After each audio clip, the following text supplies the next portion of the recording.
cool stuff. She's gonna introduce herself to you later. So, lifestyle blogging is not just about self-promotion and selfies. That I attest to because I've seen the website.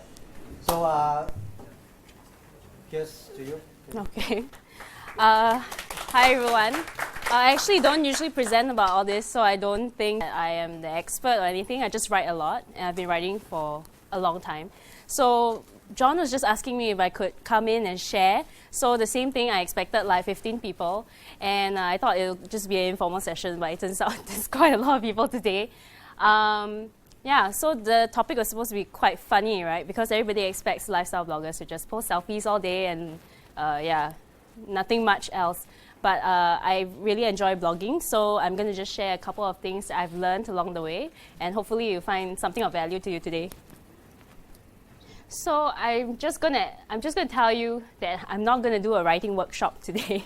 I'm also not going to do a clickbait, crash course, because I obviously am not an expert in all those things. But what I'm gonna tell you is really my story, how did I manage to start blogging, and what I learned, eventually creating better content each time, and how it also helped me in terms of my SEO. Because now I'm listening to what was being shared, and I realized that a lot of the things that good writing helps you with is linked to SEO as well. So yeah. So this is the timeline of what I did in blogging. So I created my first blog using Microsoft Front Page. Anybody remembers that? Yeah. So, I was in a computer club, and then I was like, okay, I'm going to create a blog. So I individually created pages on Microsoft Front Page, and I uploaded it on a free subdomain somebody gave me. So that was all the way in 2000. So I've been blogging for about 16 years. Yeah. Then in 2002, I started blogging on Blogger because that was, the rage at the point of time. And then 2007, I moved over to WordPress because, that's the time I'm a teenager, so I wanted to try new stuff. And I thought, so WordPress was something that I stuck to in the end. So eventually, in 2010, I co-founded The Campbells, which was actually a really frivolous lifestyle blog. We blogged about going to parties, we posted lots of selfies, so we did everything that a regular lifestyle blogger would do before reaching 2014. So what actually happened is I went from selfies, emo posts, and then some recommendations somewhere in 2010. But then what happened was this. So right about at this point, in between 2010 and 2014, can't remember when, I asked myself, because I was kind of sick of writing the same things over and over, what would my readers want to read, right? Because it's boring to write just for myself. So I started writing about what readers wanted. And then the next point was just over here.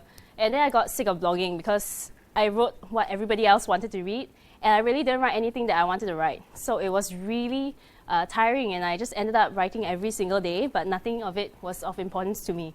And then right over about here, which is probably the best part, oops. Yeah. So I asked myself, what can I write that is of value to my readers and still of value to me? Something that would impact me, make me feel happy to write, at the same time people would enjoy reading. So this is a fantastic quote. It says, "To hell with the facts, we need stories." And I think that's the nature about sharing online. You really want to read a story about somebody else. You really want to connect with somebody else. I confess I've never read anything by Ken Kesey, I think, but I know he's a novelist. But I thought this was very apt. So I'm just going to share what I discovered during that point when I could create the content that I am proud of today. And that is, this is my recipe. It's actually quite common sense. I think it's very basic, but it balances what I want and what the readers want. So for me, what is important to me, I want to express myself when I write my content. I want to feel satisfied when I write it. And I also want to feel fulfillment, and I want to be creative at the same time. So it means being able to experiment and to, play around with things. At the same time, I needed to realize that I needed to balance what my readers wanted. And that would give me the likes, the shares, the attention that I feel would inspire me to write more. But most importantly, I needed to know how to deliver value to the people that I'm writing for. So what's most important is connection. So when you balance what you want and what people want to read as well, you will find you'll be able to take more pride in doing that. And connection is really about being able to talk to people that you care about. Your readers become people you care about, at least for me. And I wanted to know what was interesting for them. I started doing a lot of analytics and all that, so I'll go on a little bit detail later on. But at this point, there's nothing much that I can share that you don't already know. It's really just about inspiring new ways of thinking, whether you can look at things from a different perspective and to find that sweet spot between what you want and what other people want to read. So, what do I want to create? So this is a simple question. What do I love as a lifestyle blogger? What did I love about my life that I wanted to share because it would add value to other people? So this can take the form of personal stories. It can be new or unfamiliar topics. For me, I really enjoyed, I was actually more of like, I write a lot about food, I write a lot about beauty, but I didn't really do a lot of fashion because I thought that I wasn't really a model, you know. I shouldn't be posing and taking photos of myself. But I thought that it was interesting, it would be challenging. I wanted to try it, see whether I could do anything with it. So that to me was an unfamiliar thing. And I tried it, and actually it worked for me. So I started taking more photos and I became more confident. I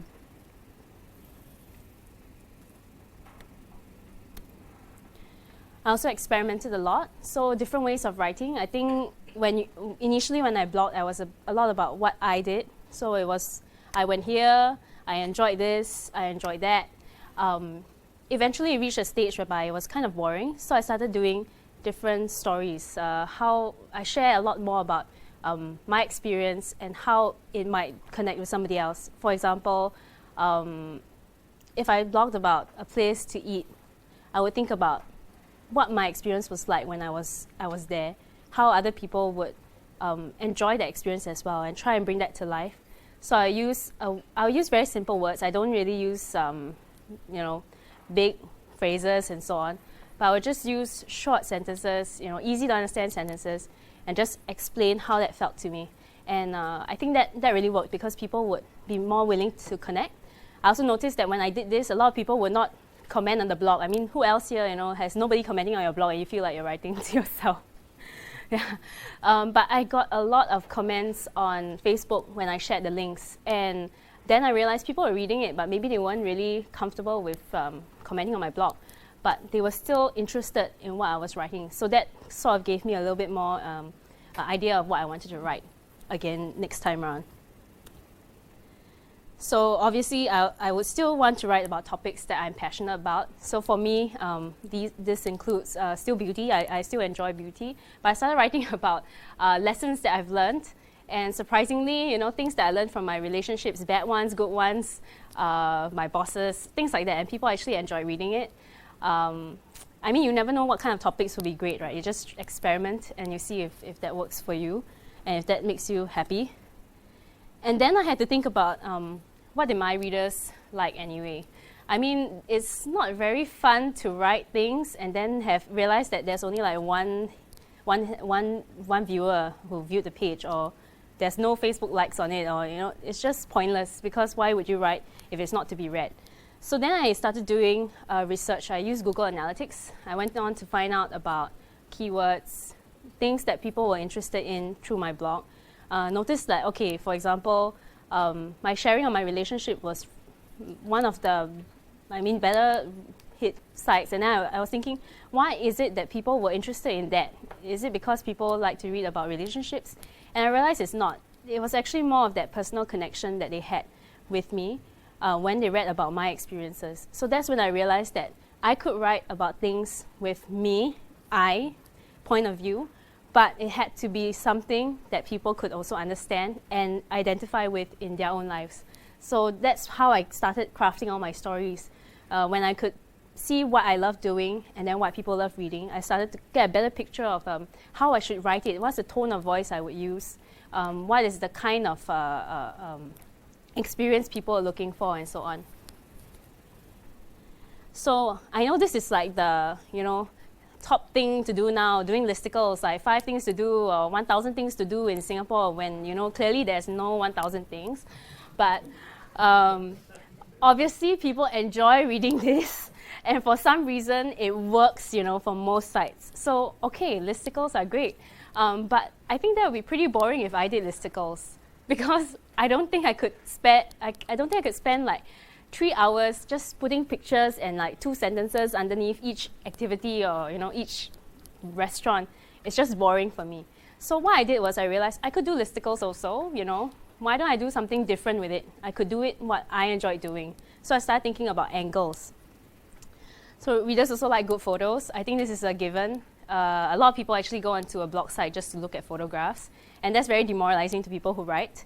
But still continue writing, because eventually somebody will enjoy reading it after looking at the photos. But your first thing is you should still get good photos. So invest in a good camera, or at least learn how to use your iPhones properly. Okay, and then of course, how could I write exciting titles? To be honest, I had a big problem with this, because when you want to SEO optimize your site, and when you want to write exciting titles, you end up with the same few things over and over again. So I had to do a balance. So some days I would write something that I liked, and other days I would write something SEO optimized. So I don't do the same thing over and over just because it's better for SEO. I mean, it's my blog, it's my website. I think I should have a bit more control over what I do without, compromising on the SEO as well. And of course, I always looked out for top search topics. I have a friend here, Kenneth, who is actually, he writes for a blog as well. Okay. So Kenneth actually writes for 5meanders.com, and he writes about controversial topics. So John, maybe you can ask him to talk about that next time. So he writes about current affairs, and those are very top search topics. I think if you ask Kenneth later on, if you want to speak to him, you'll realize that a lot of times, the things he writes about gets a lot of hits and link throughs. So yeah, but top search topics are important too, because for your own blog site, I think it's important that you write what you want, but you also need to know, within that group of people who are reading what you read, reading what you write, is there any particular topic that's of interest to them? And is there any way you could create content in the same topic area? Might not be the same thing, it could be a different segment of the same topic. Like for example, beauty, it could be zoomed into treatments, it could be skincare. For relationships, it could be like with friends or with boyfriends and so on. So it's just finding different angles to approach writing, and just creating things that you could share about in your own personal life and share that with others. Yeah. So I also realized that it's a bit more interesting if I mix things up, so I don't do the same things over and over again.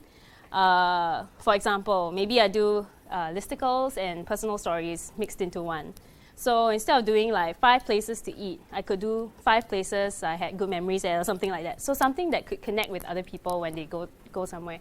If you realize that a lot of people are very nostalgic, they really enjoy reading about something that they can remember. So if they have been to a place, if you've personally been to a place where you form very incredible memories, things that you can't forget about. Maybe it could be a place where you had your first group outing or something like that. Maybe people would have that same kind of experience, but they would like to, find out about yours. I also do a mix-up of my favorite topics and storylines. So what I do is, maybe I would write about, let me think. Can't think of anything. Anybody have a topic? Chicken rice. Yeah. Okay, chicken rice. I mean, if I was going to write about just the chicken rice was great. The chili sauce was awesome. And I mean, what else can you say? The restaurant was very beautiful. I think nobody would really want to care about that article, because there's 1,001 other articles that is exactly like that.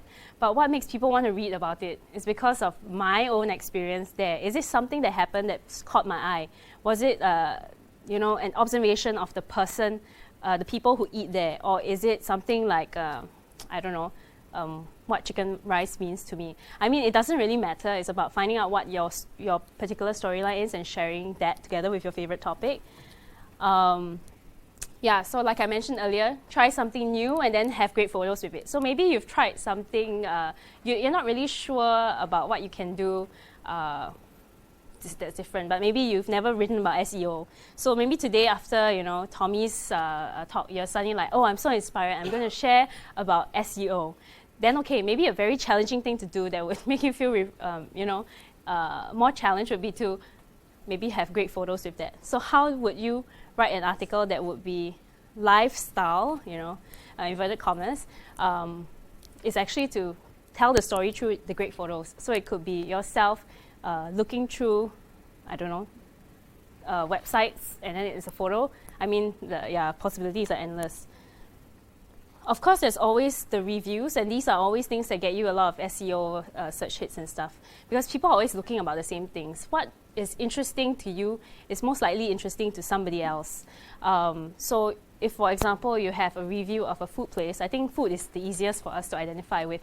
There's definitely somebody else who wants to know about that place before they visit.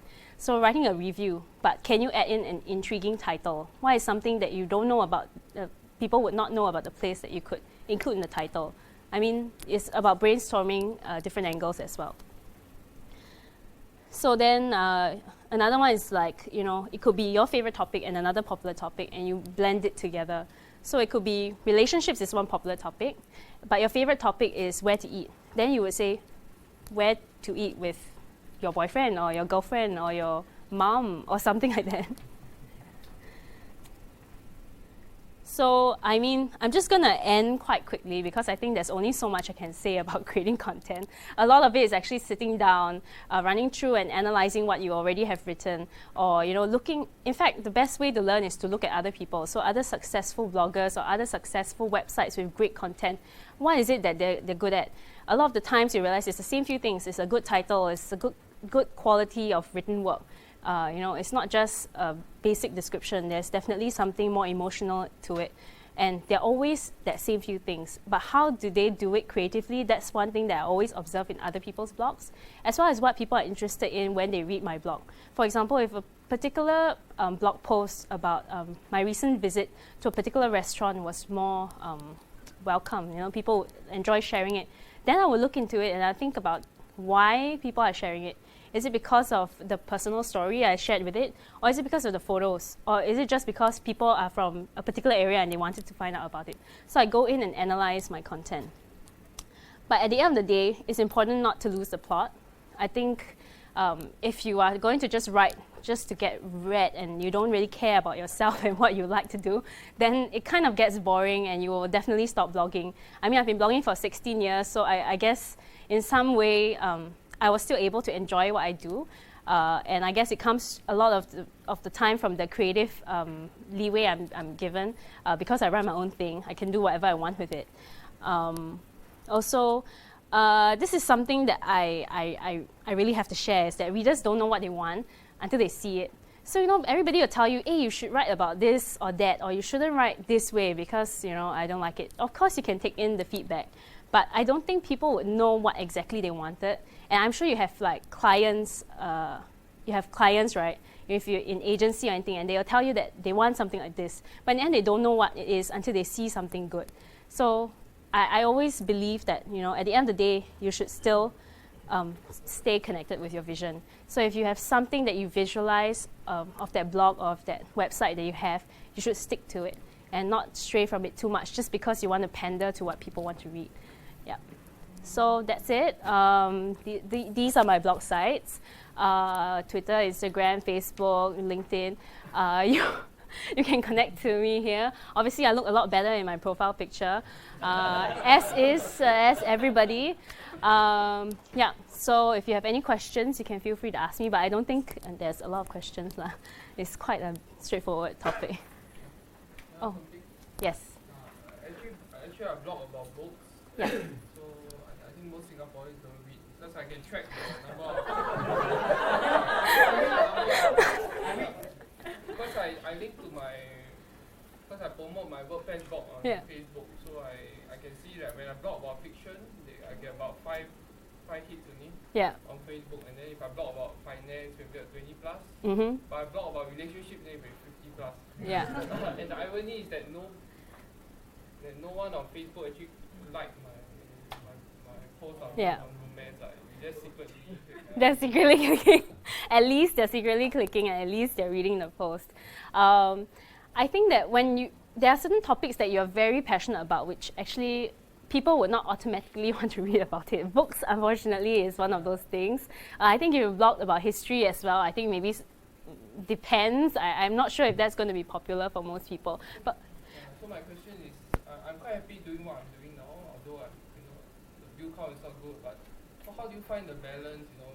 Should you blog about food? I know that's what Singaporeans like. Do you enjoy eating? Because if you don't, that's going to be horrible. Yeah, so if you don't enjoy reading, I don't think you should. If you enjoy reading, you don't enjoy eating, you shouldn't blog about eating. Yeah, but if you like books, and you realize that people are still reading that relationship stories, what about books can you talk about relationships? Are there books that you've read that teach you lessons about relationships? Things like that. So it's about finding something interesting that people want to read about, putting that in the title, angling your story in a way that, they will feel more compelled to read it. But at the same time, you still get to introduce the books that you like, or you can still review the books that you like. Yeah. Any more questions? Or you guys want to speak to her alone later? Yeah. So I encourage you to look at the website, not just because I built the website, but really there are some great articles. One of the few that I read that I don't want to shoot myself.